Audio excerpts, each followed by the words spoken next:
Hey guys, in this video, I'll show you how to make Microsoft Edge your default browser. Let's begin. First, open the Start menu and click on Settings. In the Settings window, select Apps. On the left side, click Default Apps. Scroll down the list until you find Microsoft Edge, then click on it.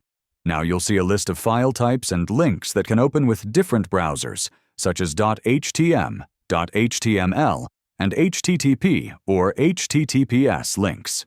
For each of these, click on the current default browser icon, and a pop-up will appear. From the list, select Microsoft Edge. Do this for all the key file types and links you want Edge to handle.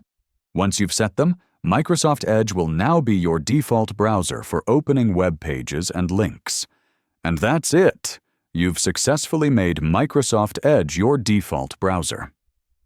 Thanks for watching. And don't forget to like this video and subscribe for more simple tech tutorials.